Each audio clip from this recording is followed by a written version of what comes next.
Hello friends, आज का जो हमारा सेशन है वो एनसीईआरटी क्लास 6 एसएसटी का चैप्टर रहेगा।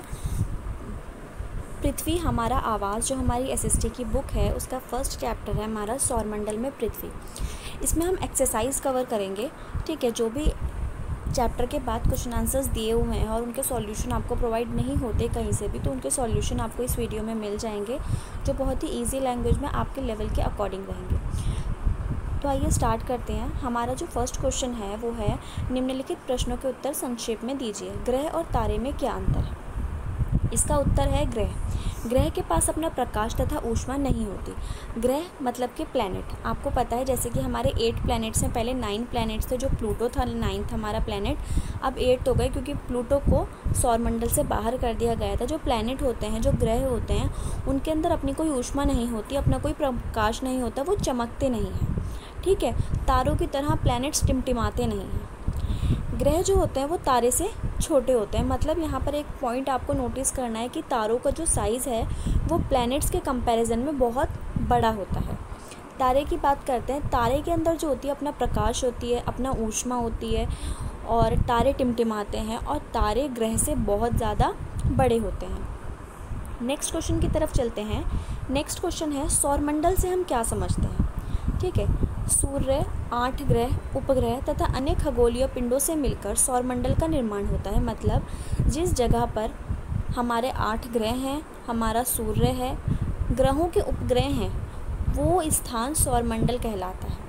ठीक है, और इसे हम सौर परिवार का नाम देते हैं। इसे हम सौर परिवार कहते हैं। सौर परिवार में कौन कौन से सदस्य हैं? सौर परिवार में हमारे 8 ग्रह हैं, Mercury, Venus, Earth, Mars, Jupiter, Saturn, Uranus, Neptune, और 9th प्लूटो था लेकिन अब वो है नहीं। और हमारे सूर्य हैं, और हमारे सभी प्लैनेट्स के जो उपग्रह हैं वो हैं। सौरमंडल के मध्य में स्थित है। सूर्य जो है वो सौरमंडल के केंद्र में स्थित है। सूर्य सौरमंडल के सेंटर पॉइंट में स्थित है। इसीलिए तो जो हमारे बाकी के 8 प्लैनेट्स हैं वो उसके चारों ओर चक्कर लगाते हैं। ग्रह अपनी निश्चित कक्षा में सूर्य का चक्कर लगाते हैं। उपग्रह ग्रहों की परिक्रमा करते हैं। जैसे कि हमारा ग्रह है, ठीक है, वो अपनी जगह पर भी घूमता है और सूर्य के चारों ओर भी चक्कर लगाता है। इसी तरह से जो उपग्रह हैं, ठीक है, वो अपनी जगह पर भी घूमते हैं और अपने ग्रह के चारों ओर भी चक्कर लगाते हैं। जैसे कि चांद है, चांद चंद्रमा जो है वो हमारी पृथ्वी का एक उपग्रह है। ठीक है, तो वो हमारी पृथ्वी के चारों ओर चक्कर लगाता है। इसीलिए तो जिस एरिया में रात होती है वहाँ चांद होता है, और जिस एरिया में मॉर्निंग आ जाती है उस जगह सूर्य आ जाता है।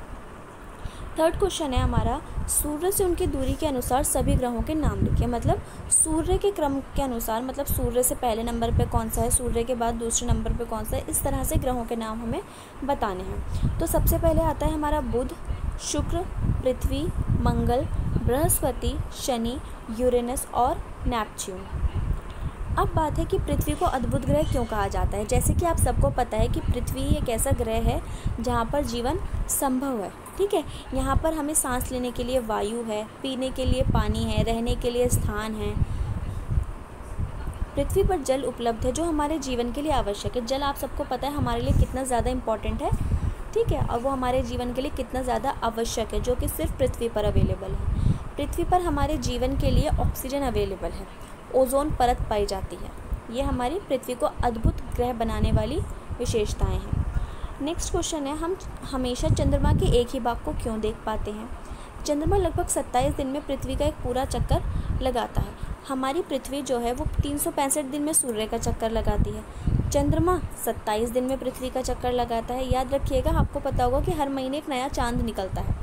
ठीक है, इस तरीके से 27 दिन या 28 दिन का जो मंथ होता है उसी के अकॉर्डिंग चंद्रमा पूरा एक चक्कर पृथ्वी का पूरा करता है। ये अपनी धुरी पर भी एक पूरे चक्कर में भी इतना ही समय लेता है। इस प्रकार ये दोनों प्रकार की गतियों को पूरा करने में समान समय लेता है। यही कारण है कि हम चंद्रमा का एक ही भाग देख पाते हैं। जैसे एक दिन चंद्रमा किसी जगह है, दूसरे दिन किसी जगह है, तीसरे दिन किसी जगह है, चौथे दिन किसी जगह है। इस तरह से पृथ्वी का पूरा चक्कर लगाने में चंद्रमा को 27 दिन लगते हैं। हाँ, ऐसा होता है ना, जैसे महीने की पहली तारीख को चांद हमें पूरा दिख रहा है, महीने की दूसरी तारीख को 1% कम हो गया, महीने की 27 तारीख आते आते चांद बिल्कुल बारीक दिखने लगा हमें। इस तरह से चांद अपना चक्कर लगा रहा होता है। मतलब हमें तो वो बारीक दिख रहा होता है, लेकिन दूसरी जगह पर जहाँ उसका इस वक्त बारी है चक्कर लगाने की, या जिस जगह वो पूरा दिख रहा है उस जगह वो उस वक्त पूरा दिखेगा और हमें अधूरा दिखेगा। अब हमारा नेक्स्ट क्वेश्चन है ब्रह्मांड क्या है। ठीक है, करोड़ों तारों, बादलों और गैसों की एक प्रणाली आकाशगंगा है। इस प्रकार की लाखों आकाशगंगाएं मिलकर एक ब्रह्मांड का निर्माण करती हैं। मतलब वो जगह जहाँ पर करोड़ों तारे हैं, बहुत सारे बादल हैं और बहुत सारी गैसें हैं। ठीक है, ये हो गई हमारी आकाशगंगा। अब बहुत सारी आकाशगंगाएं मिलकर क्या किस चीज़ का निर्माण करती हैं? ब्रह्मांड का निर्माण करती हैं। ब्रह्मांड की विशालता की कल्पना करना बहुत मुश्किल है। हम सभी इसी ब्रह्मांड का हिस्सा हैं। नेक्स्ट क्वेश्चन है हमारा, सही उत्तर चिन्हित कीजिए। मतलब यहाँ पर राइट रॉन्ग लगाने, कौन सा आंसर सही है उस पर हमें टिक करना है। किस ग्रह को पृथ्वी के जुड़वा ग्रह के नाम से जाना जाता है? बृहस्पति, शनि या शुक्र? इसका सही आंसर होगा शुक्र। शुक्र जो है उसे पृथ्वी का जुड़वा ग्रह कहा जाता है। तो एक बार क्यों कहा जाता है ये देख लीजिए। देखिए, पृथ्वी से पहले वाला कौन सा ग्रह है? शुक्र। ठीक है, पृथ्वी के साथ साथ शुक्र रहता है, इसलिए उसे जुड़वा ग्रह के नाम से जाना जाता है। नेक्स्ट क्वेश्चन है हमारा, सूर्य से तीसरा सबसे नज़दीक ग्रह कौन सा है? मतलब सूर्य के बाद तीसरे नंबर पर कौन सा ग्रह आता है? देखिए, बुध, शुक्र और पृथ्वी। तीसरे नंबर पर कौन सा ग्रह आता है? पृथ्वी, यानी कि हमारा ऑप्शन नंबर 2। थर्ड क्वेश्चन है इसका हमारा, सभी ग्रह सूर्य के चारों ओर किस प्रकार के पथ पर चक्कर लगाते हैं?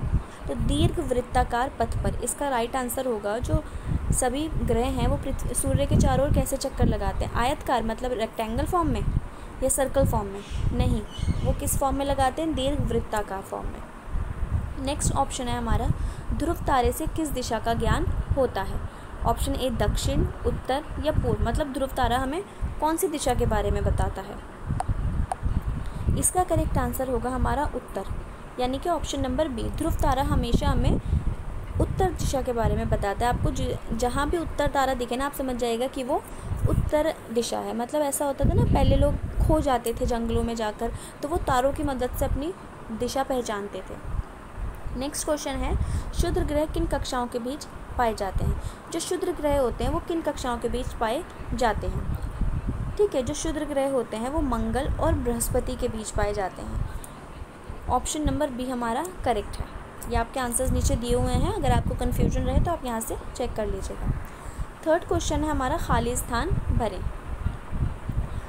डैश का एक समूह जो विभिन्न प्रतिरूपों का निर्माण करता है उसे डैश कहते हैं। मतलब तारों का एक समूह जो प्रतिरूपों का निर्माण करता है उसे हम तारामंडल कहते हैं।